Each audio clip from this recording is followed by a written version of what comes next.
దేవుని వాక్యం చదువుకుందాము. ప్రకటన గ్రంథం 1వ అధ్యాయం 4వ వచనం 3వ భాగం. ఆయన సింహాసనం ఎదుట ఉన్న 7 ఆత్మల నుండి మహోన్నతుడాన్ని కొందనాలు స్తోత్రాలు. ఈ సమయంలో మీరు మాతో మాట్లాడండి, మమ్మల్ని బలపరచండి. నీ వాక్య సారాంశమును మేము అందుకోవడానికి ప్రభువా, సారము లేని మా జీవితాలలో, నిస్సారమైన మా జీవితాలలో నీ యొక్క శ్రేష్టమైన ప్రవర్తనైనా వాక్యపు సారమును ప్రభువా మేము మాలోనికి తీసుకుని రావడానికి నీ వాక్య సారమును మాకు అందించుమని, ద్రాక్షావల్లి మీరు తీగలు మేము కనుక మాలోనికి అట్టి సారమును ప్రభువా, సారాంశమును మాకు అందించుమని, మమ్మల్ని ఈ సమయమందు నీ సాక్షులుగా నిలపడానికి సిద్ధము చేసేటువంటి వాక్య సందేశాన్ని అందిస్తున్న యేసు అతి శ్రేష్ఠ నామములో అడిగి వేడుకొనుచున్నాను పరమ తండ్రి, ఆమేన్. దేవనామమున మనెల్లరికును పునరుత్థాన విజయపు సంతోష ఆనందాలను మెండుగా దేవుడు మనకిచ్చి నడిపించును గాక, ఆమేన్. ప్రకటన గ్రంథ అధ్యయనములలో మనము 4వ వచనములోని 3వ భాగములోనికి వచ్చాం. ఇందులో రాయబడినటువంటి ఒక మాట చాలా ప్రాముఖ్యమైనటువంటిది, సింహాసనము అనేటువంటిది. ఈరోజు సింహాసనం ఎదుట ఉన్నటువంటి 7 ఆత్మలు ఏమిటి అని చెప్పాలి అని నేను సిద్ధమవుతూ ఉంటే, సింహాసనము గురించినటువంటి విషయాన్ని వివరించమని ప్రభువు నాకు తెలియజేసినటువంటి మాట. ఎందుకు అనగా, సహజంగా ఆ సింహాసనము అనేటువంటి దాన్ని మనం అంతగా పట్టించుకోము, కానీ సింహాసనం అనేటువంటి మాట బైబిల్ మొత్తం మీద 157 సార్లు ఇది వ్రాయబడి ఉంది. అత్యధికంగా ప్రకటన గ్రంథంలోనే ఇది 37 సార్లు వ్రాయబడి ఉంది.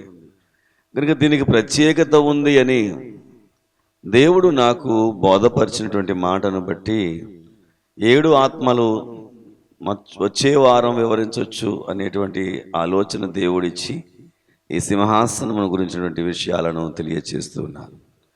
దేవునికి మహిమ కలుగును గాక. సింహాసనము అనేటువంటిది ఒక ప్రత్యేకమైనటువంటి స్థానము. అందరము మనం కూర్చుంటూ ఉంటాము, అందరము మనము ఆసీనులమవుతూ ఉంటాము. ఎవరి స్థాయిని బట్టి వారికి అవకాశములు ఉంచబడి ఉన్నటువంటి రీతిని వారు ఆసీనులవుతూ ఉంటారు. అయితే అన్నింటికంటే కూడా అత్యున్నతమైనటువంటిది ఏమిటి అనంటే, రాజును పట్టాభిషేకము చేసే సమయమందు ఆయనకు ధరింపచేసేటువంటి అన్ని వస్తువులను ధరింపచేసి ఒక రాజరికమైనటువంటి రూపులోనికి వచ్చిన తరువాత అతనిని తీసుకొని వచ్చి సింహాసనము మీద మేళతాళములతో ఊరేగించుకుంటూ వచ్చి కూర్చోబెట్టేటువంటి ప్రక్రియ ఇది. దేశాన్ని పాలించేటువంటి దేశాధినేతకు ఒక సింహాసనము ఉంది. అలాగే దేశములో అత్యున్నతమైనటువంటి న్యాయస్థానములలో ప్రత్యేకమైనటువంటి పీఠములు ఉంచబడ్డాయి. ఆ ప్రకారముగా చూస్తే సింహాసనము మీద రాజు కూర్చున్నా లేకపోయినా ఆ సింహాసనము మీద ఎవరు కూర్చోవడానికి అర్హత ఉండదు.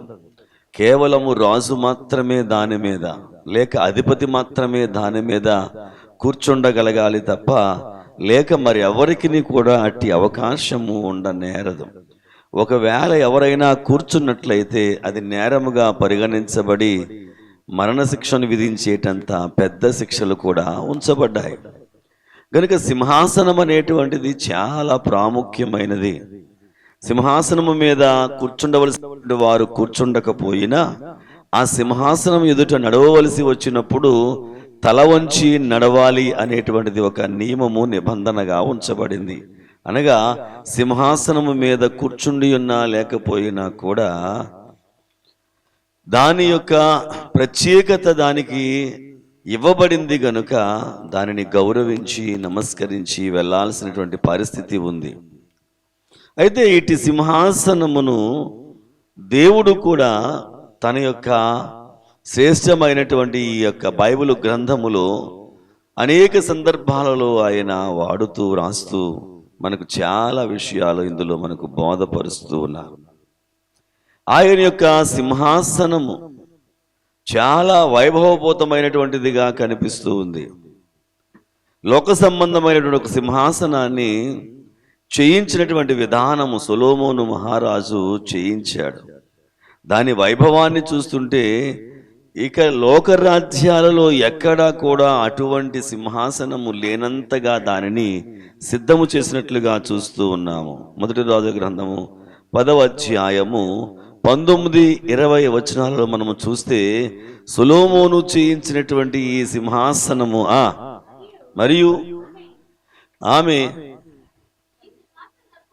ఈ సింహాసనమునకు 6 మెట్లు ఉన్నాయి. సింహాసనము మీది వెనుక తట్టు ఏంటండి గుండ్రముగా ఉంది. ఆసనమునకు ఇరుపార్శ్వములయందు ఏమున్నాయి? మూతలు, ఊతలు ఉండెను. ఊతల దగ్గర 2 సింహములు, సింహములు నిలిచి ఉన్నాయి. ఇరుప్రక్కల 6 మెట్ల మీద 12 సింహములు నిలిచి ఉండెను. అటువంటిది ఏ రాజ్యమందైనా చేయబడలేదు.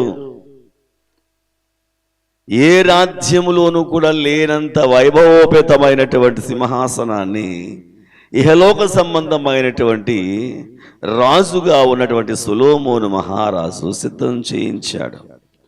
ఈ సింహాసనమునకు ఉన్నటువంటి వైభవము అంత గొప్పదిగా కనిపిస్తూ ఉంది. ఎంతైతే దానిని చేయడానికి అవకాశం ఉందో అంతగా దానిని సిద్ధము చేయడానికి ఇష్టపడతారు.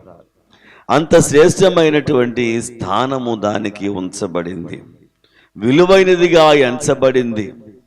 ఆ స్థానమును ఎవరు కూడా కించపరిచేదిగా ఉండకూడదు. ఆ స్థానమునకు అత్యున్నతమైనటువంటి గౌరవాన్ని ఇవ్వాల్సినటువంటి బాధ్యత అందరికీ ఉంచబడింది. అయితే బైబిల్లో మనము చూస్తే గనక దేవుని యొక్క మహాసింహాసనం ఎలా ఉంది అని అంటే యెహెజ్కేలు గ్రంథము 1వ అధ్యాయము 26, 27, 28 వచనాలు.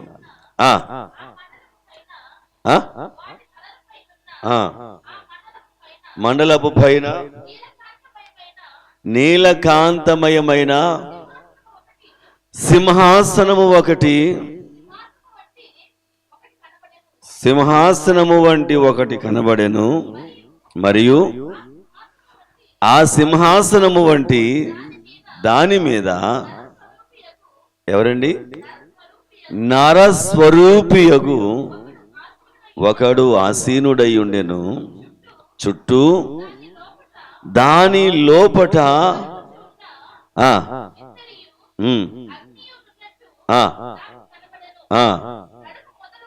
నడుమ మొదలుకొని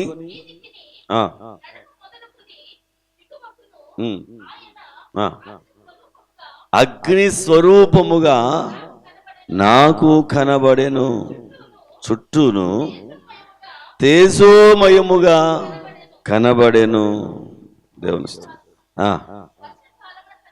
గనుక ఆ పరలోకములో కనిపించినటువంటి ఈ శ్రేష్టమైనటువంటి పరిస్థితి అంతా ఆయన వివరిస్తున్నాడు. దేవుని యొక్క సింహాసనము ఎలా ఉందో నీలమయముగా అది ఉంచబడింది. అగ్నితో అది వెలుగుచూ ఉన్నట్లుగా ఉంది.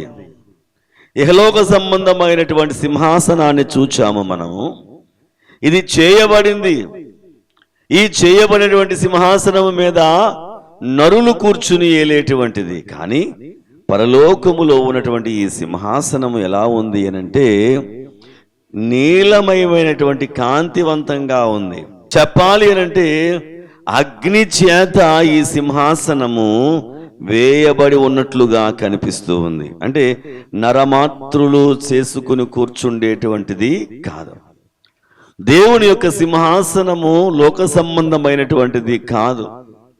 అది ప్రకాశవంతమైనటువంటి అగ్నికి సంబంధించినటువంటి ఒక ప్రత్యేకమైన రూపము కనిపిస్తూ ఉంది. మనము గమనిస్తే అగ్ని ఏ రంగులో ఉంటుంది సహజంగా అనంటే చెప్పాలి, ఎల్లో ఆరెంజ్గా కనిపిస్తుంది. మరి మీరు ఇంటిలో వెలిగించేటువంటి గ్యాస్ స్టవ్ ఏ రంగులో ఉంటుంది? ఈ రెండు రకాలు. అంటే సరైనటువంటి మంట అనేది రావాలి అని అంటే ఖచ్చితంగా అది ఏ రంగులోకి వెళ్ళాలనంటే నీలము రంగులోనికి వెళ్ళాలి. కనుక ఆయన సింహాసనము ఏ రీతిలో ఉంది అని అంటే నీలవర్ణమైనటువంటి రీతిని ఆ సింహాసనము మనకు కనపడుతున్నట్లుగా దేవుడు చెబుతున్నాడు ఈ దర్శనములో తన యొక్క దాసునితో మాట్లాడుతూ చూపిస్తూ. ఈ విషయాన్ని కనుక మనము చూస్తే ఈ నీలం అనేటువంటిది ఆకాశమునకు గుర్తుగా ఉంది కనుక ఆయన సింహాసనమును గురించి యెషయా గారు ఏమని వ్రాస్తూ ఉన్నాడు అని అంటే 66వ అధ్యాయం 1వ వచనములో ఆయన వ్రాస్తూ దేవుని యొక్క సింహాసనము ఆకాశమున సింహాసనము భూమి నా పాదపీఠము. గమనించండి, ఈ సింహాసనము ఎంత పెద్దదిగా ఉంది అని అంటే ఆకాశమంత ఎత్తు, భూమి అంతా పీఠముగా ఇది కనిపిస్తూ ఉంది. ఆకాశం ఏ రంగులో ఉంటుంది? నీలాకాశములో ఉంటుంది. ఇక్కడ దర్శనములో కనిపించినటువంటి ఆ సింహాసనము కూడా ఎలా కనిపించింది ఆయనకు? నీలవంతమైనటువంటి రంగులో కనిపించింది. అనగా ఆయన చూస్తున్నటువంటి ఆ యొక్క దర్శనములో ఏమి కనిపించింది అని అంటే ఆకాశమే సింహాసనముగా కనిపిస్తూ ఉంది. ఆకాశం సింహాసనముగా కనిపిస్తూ ఉంది. అందులో ఉన్నటువంటి అగ్ని జ్వాలలు కనిపిస్తూ ఉన్నాయి. దాని మీద ఒక వ్యక్తి కూర్చున్నారు. ఎలాంటి వాడు అనంటే నర స్వరూపి. ఏ స్వరూపి? నరస్వరూపి. ఎవరు ఈ నరస్వరూపి అనగా నరావతారములో ఈ భూలోకములోనికి వచ్చినటువంటి యేసుక్రీస్తు ప్రభువారే తండ్రి రూపములో సింహాసనము మీద ఆయన కూర్చున్నాడు. ఎందుకు అనంటే ఆయన ఆత్మ గనుక ఆయనకి ఏమి లేదు అనంటే ఆకారం లేదు. దేవునికి ఏమి లేదు, ఆకారము లేదు. కానీ ఆ దేవుడే నరరూపములో ఈ భూలోకానికి వచ్చిన క్రీస్తు ప్రభువారై ఉన్నారు గనుక ఆ నరరూపము నరస్వరూపము సింహాసనము మీద కూర్చుండబడినట్లుగా చూస్తున్నాం. ఇప్పుడు చెప్పండి, ఈ సింహాసనం మీద కూర్చున్నటువంటి వ్యక్తి ఎంత పెద్ద ఆకారమో ఆలోచించాలి. ఆకాశము సింహాసనము అనంటే ఆ సింహాసనం మీద ఆయన కూర్చున్నాడు అనంటే భూమి అనేటువంటి ఈ గుండ్రమైనటువంటి ఈ యొక్క బంతి లాంటి ఆకారము ఆయన పాదములకు పాదపీఠముగా ఉంచబడింది అంటే ఈ భూమి యొక్క స్వరూపము ఎంత అనంటే ఆయన పాదము పెట్టుకునేటంత. ఈ భూమి ఈ సృష్టి అంతా కూడా ఆయన ఇలా పాదాన్ని పెట్టుకుంటే సరిపోయేటంతే ఉంది. ఈ భూమి ఎంత భూమి ఉంది అని అంటే నువ్వు ఈ భూమి ఏ మూల నుంచి ఆ మూలకి వెళ్ళాలనంటే గనక ఒక్క రోజులో వెళ్ళే పని ఎప్పుడు లేదు. ఇది చాలా విశాలమైనటువంటి ప్రపంచం. ఎంతగా ప్రయాణము చేసినా నువ్వు చేరుకోలేనంత విశాలమైనటువంటి ఈ ప్రపంచం. ఈ ప్రపంచం అనేటువంటి ఈ భూగోళము మీద దేవుని యొక్క పాదం ఉంచబడింది. ఆకాశం ఎలా ఉందనంటే సింహాసనముగా ఉంచబడింది. దేవునికి స్తోత్రం. యేసుక్రీస్తు ప్రభు వారిని గురించి వ్రాస్తూ ఉన్నటువంటి మాట ఏమిటంటే ఆయన సంఘమునకు ఏమై ఉన్నాడు అనంటే శిరస్సై ఉన్నాడు అని రాయబడి ఉంది. కనుక ఆయన శిరస్సై ఉంటే మనమందరము కూడా ఇంత మహా వ్యక్తి యొక్క శరీరములో అవయవములుగా ఉంచబడ్డాము అనంటే ఎంతమంది అయినా ఆయన శరీరములో సరిపోగలిగేటంత పెద్ద శరీరము, మహాశరీరము, అద్భుతమైనటువంటి శరీరము ఆయన కలిగి ఉన్నట్లుగా మనము చూస్తూ ఉన్నాము. కనుక దేవాని సింహాసనము ఎంత గొప్పదో నేను వర్ణించలేను అని కీర్తనాకారుడు అనేక పర్యాయములు రాస్తూ ఉన్నాడు. ఇదే విషయాన్ని మనము చూస్తే యెహెజ్కేలు 10వ అధ్యాయము 1వ వచనంలో మనం చూస్తే నేను చూచుచుండగా కెరూబులకు పైగానున్న ఆకాశ మండలము వంటి దానిలో నీలకాంతమయమైన సింహాసనము వంటిదొకటి నాకు. ఎలాంటిది?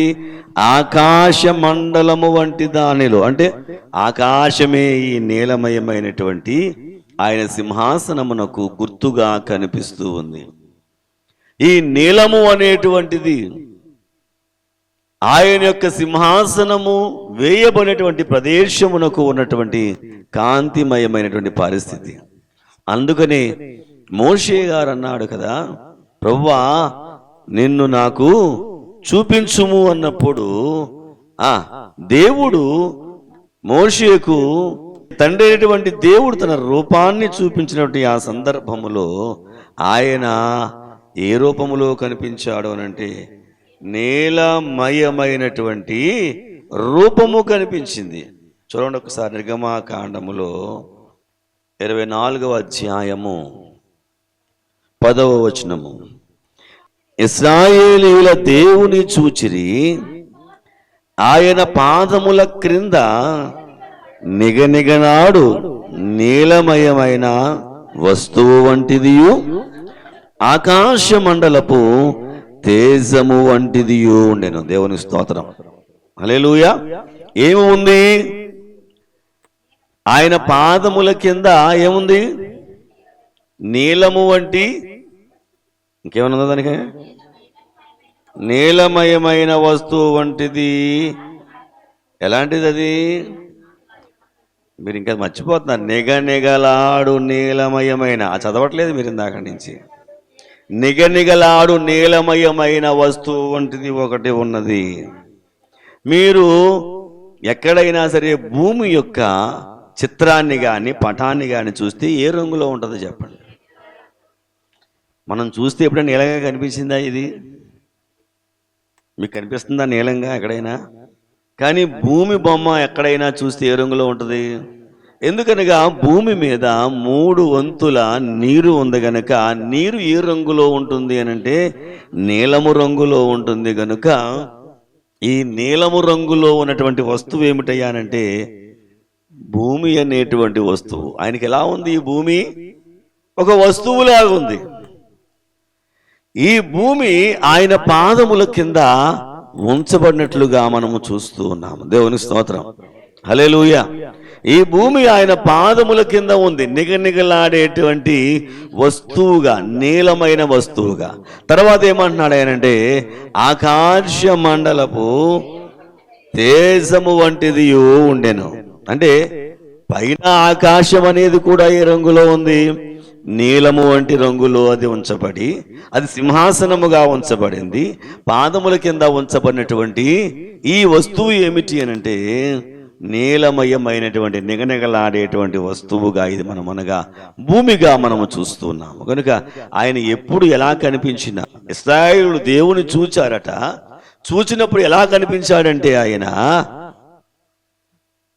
నిగనిగలాడు నీలమయమైన వస్తువు వంటిది ఆయన పాదముల కింద. భూమిన పాదపీఠము అని చెప్పినట్లుగా పాదపీఠముగా కనిపించింది. ఆయన పైన ఆకాశ మండలం అంత ఎత్తైనటువంటి నీలమయము కనిపించింది. గనుక యేసుక్రీస్తు ప్రభువారు, తండ్రి అయినటువంటి దేవుడు, పరిశుద్ధాత్ముడు ముగ్గురు ఏకరీతిగా ఉండేటువంటి ఆ సింహాసనం యొక్క ప్రత్యేకత మనము చూస్తున్నాం. అలాగే దానియేలు గ్రంథములో మనము చూస్తే 7వ అధ్యాయము 9వ వచనము. దానియేలు 7వ అధ్యాయము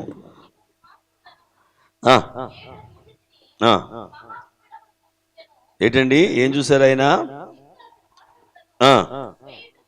చూచితిని మహావృద్ధుడొకడు కూర్చుండెను.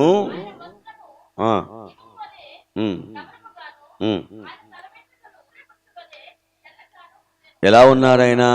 వృద్ధుడుగా కనిపిస్తున్నాడు. వృద్ధుడుగా కనిపించడము అంటే ఆయన తల వెంట్రికలు మహిమ చేత కనిపిస్తూ ఉన్నాయి గనుక దేవుని యొక్క స్వరూపం అలాగున కనిపిస్తూ ఉంది. దేవునికి మహిమ కలుగును గాక. జై బోలో క్రీస్తు మహారాజ్కి. మనము దేవుని యొక్క వాక్యములోనికి మనం ఇంకా ముందుకు వెళితే గనక ఆయన సింహాసనము అగ్నిజ్వాలల వలె మండుచుండెను, దాని చక్రములు అగ్ని వలె ఉన్నాయి. అగ్ని వంటి ప్రవాహము ఆయన యొద్ద నుండి ప్రవహించుచూ ఉన్నది. వేవేల కొలది ఆయనకు పరిచారకులు ఉన్నారు. ఎవరు? కోట్ల కొలది మనుష్యులు ఆయన ఎదుట నిలిచిరి, తీర్పు తీర్చుటకై గ్రంథములు తెరవబడెను. అంటే ఇది ఏ సందర్భములో మనము చూస్తున్నాము అంటే తీర్పు తీర్చబడేటువంటి సమయం ఇది. ఆ సమయములో ఆయన సింహాసనం మీద ఎలా ఉన్నాడు అనేటువంటి విషయం ఎక్కడా కూడా లోక సంబంధమైనటువంటి మాట అందులో లేదు. ఏమిటనంటే అగ్ని అగ్ని అగ్ని అగ్ని, ప్రవహించేటువంటి అగ్ని, జ్వలించేటువంటి అగ్ని, జ్వాలలతో ఉన్నటువంటి అగ్ని, ఈ విధముగా మనం చూస్తూ ఉన్నాము. అటువంటి సింహాసనం మీద ఆయన కూర్చుని తీర్పు తీర్చడానికి సిద్ధంగా మన మధ్యకు రాబోతూ ఉన్నాడు. ఆయన సింహాసనము అంత గొప్పదిగా మనము చూస్తూ ఉన్నాం. కీర్తనాకారుడు అంటాడు కదా, ఆయన యొక్క శ్రేష్టమైనటువంటి సింహాసనమును గురించి 9వ అధ్యాయం 7వ వచనములో, యెహోవా నీ సింహాసనం ఎలాంటిదయ్యానంటే శాశ్వతమైనటువంటి సింహాసనాసీనుడుగా ఉన్నాడు. ఆయన న్యాయము తీర్చుటకు ఆయన తన సింహాసనమును స్థాపించి ఉన్నాడు. ఇప్పుడు సింహాసనం మీద నుంచి ఆయన చేసేటువంటి పనులలో ఒక పని ఏమిటయ్యానంటే న్యాయమును ఆయన చేయడానికి సిద్ధంగా ఉన్నాడు. అన్యాయము చేసేటువంటి వారి పని ఇకతో ఆగిపోయింది. ఇక అన్యాయము అక్రమం అనేటువంటివి ఇక తావు లేని తీర్పు తీర్చేటువంటి స్థాయిలో ఆయన న్యాయము తీర్చడానికి సిద్ధంగా ఉన్నాడు. అనాది మొదలుకొని అంతము వరకు ఉన్నటువంటి వారి యొక్క ప్రతి వారి యొక్క తీర్పును ఆయన తీర్చడానికి సిద్ధంగా ఉన్నాడు. మీరు గమనించాలి, అనాది నుండి అంతము వరకు అనేటువంటి మాట. అనాది అనంటే ఆదికి ముందు కూడా ఉన్నటువంటి వారికి ఆయన తీర్పు తీర్చబోతున్నాడా అనంటే అవును. ఆదికి ముందు ఎవరున్నారు అనంటే సాతాను ఉన్నాడు. అందుకని అతని గురించి కూడా ఆయన తీర్పు తీర్చడానికి సిద్ధంగా ఉన్నాడు. చదువుకుందాం ఒకసారి యెషయా గ్రంథం 14వ అధ్యాయం 13వ వచనములో, వాడు కూడా తన సింహాసనం, నేను ఆకాశమునకు ఎక్కిపోయేదను, నేను నక్షత్రములకు పైగా నా సింహాసనాన్ని హెచ్చించుకొందును. గమనించండి, దేవుని యొక్క సింహాసనము ఆకాశము భూమి పాదపీఠంగా ఉంటే సాతాను అనుకున్నాడు ఏమిటనంటే ఆకాశము కంటే ఇంకా పైకి, అంటే దేవుని కంటే పైగా నేను నా సింహాసనాన్ని వేసుకోవాలి. అనాదిలో ఉన్నటువంటి ఈ యొక్క దైవలోకములో సాతాను అనేటువంటి ఈ లూసిఫరే ప్రధాన దూతగా ఉంచబడి అతనికి ఒక సింహాసనము కూడా అక్కడ ఉంచబడింది. కానీ తనని ఏమనుకున్నాడు అంటే ఈ సింహాసనం కాదు, దేవుడు కూర్చున్నటువంటి ఈ సింహాసనము కంటే కూడా నేను ఇంకా పైకి వెళ్ళిపోయి హెచ్చించుకుందాము అని అనుకుంది. చదువుకుందాం. ఉత్తర దిక్కునున్న సభా పర్వతము మీద కూర్చుందును, మేఘ మండలం మీదకి ఎక్కేస్తాను.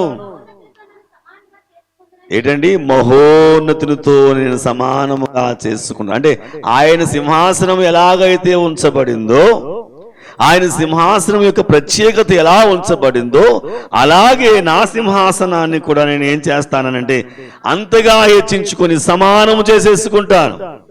ఆకాశము నా సింహాసనము, భూమి నా పాదపీఠమని ఎలాగైతే ఆయన అన్నాడో నేను కూడా అదే రీతిగా నా సింహాసనాన్ని హెచ్చించుకుంటాను. ఎవరితో సమానంగా?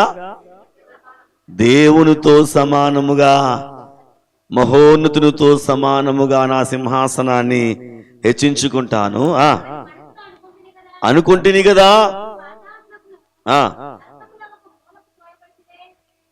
ఎప్పుడైతే అలాగా అనుకున్నాడో, ఇంత ఆలోచనతో ఉన్నటువంటి ఈ సాతానును దేవుడు ఏం చేశాడు అనంటే పాతాళమునకును నరకములో ఒక మూలకును త్రోసివేసేటంత చిన్నగా చేసేసాడు. అర్థమైందా? ఎంత చిన్నగా చేశాడు, ఎంతగా హెచ్చించుకుందాం అనుకున్నాడు. దేవునితో సమానముగా, మహోన్నతునితో సమానముగా ఉండాలని, తన సింహాసనాన్ని హెచ్చించుకోవాలని చూచినప్పుడు దేవుడు చేసింది ఏమిటయ్యానంటే, పాతాళములో, నరకములో ఒక మూల, అంటే నీ స్థాయి ఒక్కసారిగా పడిపోయింది, నీ సింహాసనము పోయింది. గనుక దేవుడే సాతాను సింహాసనాన్ని తీసివేసి నరకములో ఒక మూలను పెట్టేశాడు. మహోన్నతుడా నీకు వందనాలు. మాతో మాట్లాడిన తండ్రి, రావాల్సిన దీవెనాశీర్వాదములు మా అందరికీ నుంచి నడిపించమని, కృపతో బలపరచమని, వాక్యము ద్వారా తృప్తిపరిచిన యేసుక్రీస్తు వారి శ్రేష్ఠనామములో, సింహాసనాశ్రిని యేసు వారి శ్రేష్ఠనామములో అడిగి వేడుకొనుచున్నాను పరమ తండ్రి. ఆమేన్.